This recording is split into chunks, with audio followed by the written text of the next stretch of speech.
বিসমিল্লাহির রহমানির রহিম। প্রিয় ভাইরা, তাহলে এই প্রথম পয়েন্টটি আমরা পেয়ে গেলাম, যে কারণে আমরা ঈদে মিলাদুন নবীকে বিদআত বলি, এর সঙ্গে ইসলামের কোনো সম্পর্ক নাই এটা বলি।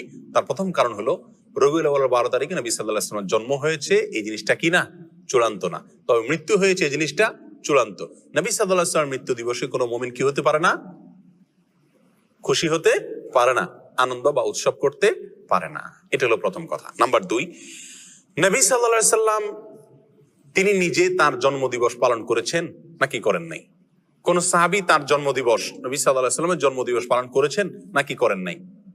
এবং বড় বড় সাহাবী, সিনিয়র সাহাবী যারা খোলাফা রাশেদা সহ অন্যান্য যারা ছিলেন, তারা সকলে, তাদের পরবর্তীতে তাবিন, তাবিন, কেউ কি কোনো কালে 370 যুগের কোনো কালে কি এই নবী সাল্লাল্লাহু আলাইহি ওয়াসাল্লামের জন্মের তারিখ উপলক্ষে কোনো উৎসব করা, ফুর্তি করা, অনুষ্ঠান করার কোনো প্রথা, রেওয়াজ, সিস্টেম সেই সমস্ত যুগে ছিল কিনা?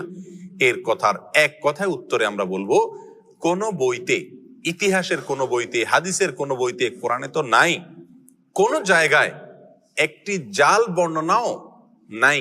কোন ভাইরা দেখাতে পারবেন না। যেসব ভাইরা মনে করেন সঠিক, তারা মেহরবানি করে কিতাবপত্র ঘেটে একটি সূত্র বের করুন, যে সূত্রে পাওয়া যায় যে নবী সাল্লাল্লাহু আলাইহি সাল্লামের জন্ম দিবস বা জন্ম তারিখ এটা উদযাপন উপলক্ষে রবিউল আউয়ালের 12 তারিখে বা বছরের কোনো একটা দিনে সাহাবায়ে কেরাম, নবী সাল্লাল্লাহু আলাইহি সাল্লাম নিজে অথবা তার পরবর্তী তাবিন কোন যুগে কেউ কোন ধরনের অনুষ্ঠান করেছেন অথবা কোন ধরনের উৎসব করেছেন, এরকম কোন বর্ণনা কোন হাদিসের কিতাবে, কোন ইতিহাসের কিতাবে জাল, জয়ীফ, মিথ্যা, বানোয়াট বর্ণনাও নেই। দুর্বল সত্য তো পরের কথা, কোন জাল, জয়ীফ, মিথ্যা, বানোয়াট বর্ণনাও নাই। এরকম একটি অস্তিত্বহীন, সম্পূর্ণ এরকম একটি ভুয়া এবং ভিত্তিহীন বিষয় হলো এই মিলাদুন নবী পালন করা। প্রিয় ভাইয়ারা, নবী সাল্লাল্লাহু আলাইহি সাল্লামের জন্মের পরে তিনি 63 বছর বেঁচে ছিলেন। তার মৃত্যুর পরে সাহাবায়ে কেরাম প্রায় 100 বছর বেঁচে ছিলেন। তাদের পরে তাবিনদের যুগ ছিল। এই যে বিশাল একটা সময়, যদি রবিউল আউয়ালের 12 তারিখ অথবা বছরের কোনো একটা দিন নবী সাল্লাল্লাহু আলাইহি সাল্লামের জন্মদিনকে উপলক্ষ করে, জন্মের তারিখকে উপলক্ষ করে কোনো আনুষ্ঠানিকতা হতো, সেটা নিশ্চয়ই হাদিসের কিতাবগুলোতে অথবা ইতিহাসের বইগুলো থেকে আসতো কি আসতো না? সাহাবায়ে কেরামের জীবন ইতিহাস, নবী সাল্লাল্লাহু আলাইহি সাল্লামের ব্যক্তিগত পুঙ্খানুপুঙ্খ কাজগুলোর বর্ণনা, বিবরণ হাদিসের কিতাবগুলোতে আসছে কি আসে নাই?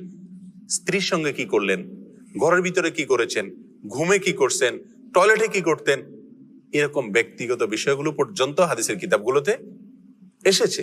সেখানে নবী সাল্লাল্লাহু আলাইহি সাল্লামের জন্মের দিনটাকে, তারিখটাকে উদযাপনের কোন প্রথা, প্রচলন যদি থাকতো, সেটা অবশ্যই আসতো, কিন্তু নাই।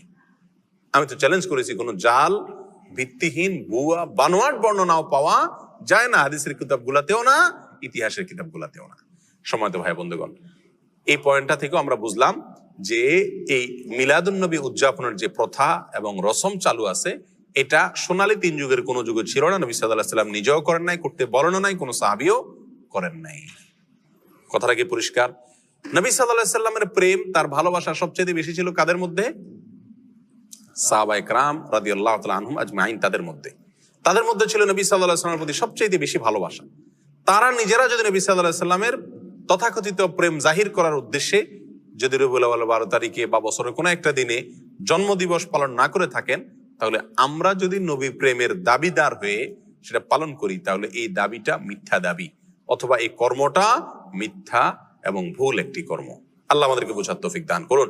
আর একটু আগে আমরা যে ভূমিকাতে যে কথাটি বলেছিলাম, ইসলামটাই হলো নবী সাল্লাল্লাহু আলাইহি সাল্লামকে ফলো করার নাম, তিনি যা নিষেধ করছেন সেটা থেকে বিরত থাকার নাম। নবী সাল্লাল্লাহু আলাইহি সাল্লামকে আমাদেরকে করতে বলেছেন বা তিনি নিজে করেছেন জন্মদিবস উদযাপন, এটা নবী সাল্লাল্লাহু আলাইহি সাল্লাম নিজে করেছেন নাকি তিনি আমাদেরকে করতে বলেছেন?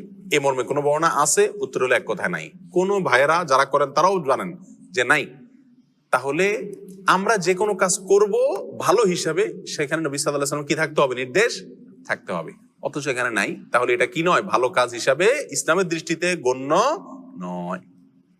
এখন যদি কোনো ভাই বলেন রবিউল আউয়ালের 12 তারিখে বা মিলাদুন নবী পালন করা যাবে না, নিষেধ আছে কোথাও? উত্তর হলো নিষেধের প্রয়োজন নাই। করণীয় কাজ, যে কাজটা করতে হবে, করার নির্দেশ আছে শরীয়তে, সেরকম কোন দলিল, সেরকম কোন প্রমাণ, সেরকম কোন নির্দেশ যদি না থাকে, তাহলে অটোমেটিকলি সেটা কি? বাতিল। আল্লাহ আমাদেরকে বোঝার তৌফিক দান করুন। নাম্বার 3, আমাদের যে সমস্ত ভাইরা মিলাদুন্নবী উদযাপন করে থাকেন তারা বলেন যে মিলাদুন্নবী তথা রবিউল আউয়াল 12 তারিখ এটা হলো সাইয়্যিদুল আয়াদ, অর্থাৎ নবী সাল্লাল্লাহু আলাইহি সাল্লামের জন্মদিবসের উপলক্ষে যে খুশি উদযাপন করা হয় এটা নাকি সকল ঈদের সেরা ঈদ। অর্থাৎ বছরে 2টা ঈদ আছে, এছাড়া আরো যত ঈদ উৎসব ফুর্তি হতে পারে সমস্ত ঈদ উৎসব ফুর্তির ভিতরে সবচেয়ে বড় ফুর্তি সকল ঈদের শ্রেষ্ঠ সেরা ঈদ নাকি মিলাদুন্নবীর ঈদ। সেসব ভাইদের কাছে আমরা প্রশ্ন রেখে বলতে পারি যে শরীয়তে 2টা ঈদ আছে, নবী সাল্লাল্লাহু আলাইহি সাল্লাম আমাদের জন্য 2টা ঈদ রেখে গেছেন, একটা ঈদুল ফিতর আর একটা ঈদুল আজহা। এর বাইরে আরেকটা ঈদ আছে, সেটা হলো যে সাপ্তাহিক ঈদ শুক্রবারের দিন। এটাকে কোনো কোনো হাদিসে ঈদের দিন বলা হয়েছে, সপ্তাহের ঈদের দিন, গরিবের ঈদের দিন ইত্যাদি বলা হয়েছে। তাহলে শুক্রবার সাপ্তাহিক আর এছাড়া বাৎসরিক 2টি ঈদ, ঈদুল ফিতর ঈদুল আজহা, দোনো ঈদে কি আছে? ঈদের নামাজ আছে, ঈদের নামাজ আছে, নবী সাল্লাল্লাহু আলাইহি সাল্লাম পড়েছেন। তাহলে এই রবিউল আউয়াল 12 তারিখকে যারা ঈদের দিন বলেন, শুধু ঈদের দিন না সকল ঈদের সেরা ঈদ বলেন, তাদের কাছে আমাদের প্রশ্ন হলো এই ঈদের নামাজ কয়টা বাজে পড়ায়? দোনো ঈদের একটা নামাজ আছে কিনা? এমনকি শুক্রবারেরও কি আছে? জুমার নামাজ, বিশেষ নামাজ আছে। তার রবিউল আউয়াল 12 তারিখ যদি ঈদের দিন হয়, এটা যদি উৎসবের দিন হয়, নবী জন্মের আনন্দের দিন হয়, এটা যদি সকল ঈদের সেরা ঈদ হয়, তাহলে তো এখানে নামাজ আরো বেশি থাকার কথা নাকি? এই ঈদের দিনের নামাজ কই? তাহলে বোঝা গেল এটা বানোয়াট, এটা নিজেরা আবিষ্কার করেছেন, মিশর থেকে এটা আবিষ্কার হয়েছে, এটা কোরআন এবং সুন্নাহ থেকে আসে নাই। যদি আসতো তাহলে সকল ঈদে কি থাকে? ঈদের নামাজ থাকে। এই ঈদে ঈদের নামাজ গেল কই? আর সবচেয়ে বড় কথা হলো ঈদে বছরে 2টি ঈদ আছে আর সপ্তাহের একটা ঈদ। এর বাইরে শরীয়তে আর কোনো ঈদের ধারণা আমাদেরকে দেওয়া হয় নাই। অতএব এই দিনটাকে যদি কেউ নতুন করে ঈদের দিন মনে করেন, তাহলে কেমন যেন তিনি নবী সাল্লাল্লাহু আলাইহি সাল্লামের দেওয়া 2টা ঈদে খুশি না। নবী সাল্লাল্লাহু আলাইহি সাল্লামের দেওয়া 2টা ঈদে কি না? খুশি না। উনি নবী সাল্লাল্লাহু আলাইহি সাল্লামের 2টা ঈদে পরিতৃপ্ত না, ওইটা মানতে রাজি না। এই জন্য উনি আরেকটা ঈদ কি করলেন?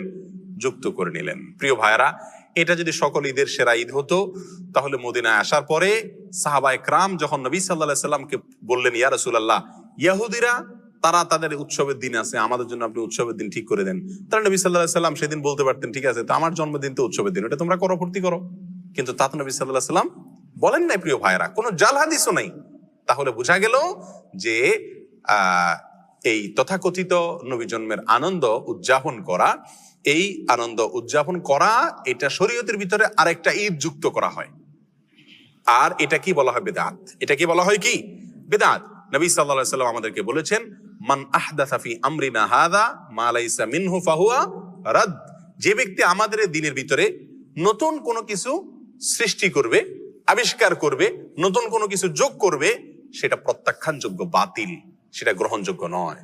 অন্য হাদিসে আসছে নবী সাল্লাল্লাহু আলাইহি সাল্লাম বলেছেন, ইয়াকুম ওয়া মুহদাসাতিল উমুর ফাইন্না কুল্লা মুহদাসাতিন বিদআহ ওয়া কুল্লু বিদআতিন দালালাহ ওয়া কুল্লু দালালাতিন ফিন্নার। তোমরা সকল নতুন আবিষ্কার থেকে বেঁচে থাকবে। নতুন যত আবিষ্কার আছে ইসলামের নামে, দ্বীনের নামে, সেগুলো সবগুলো বিদআত, আর সকল বিদআত এর ঠিকানা হলো কি? জাহান্নাম।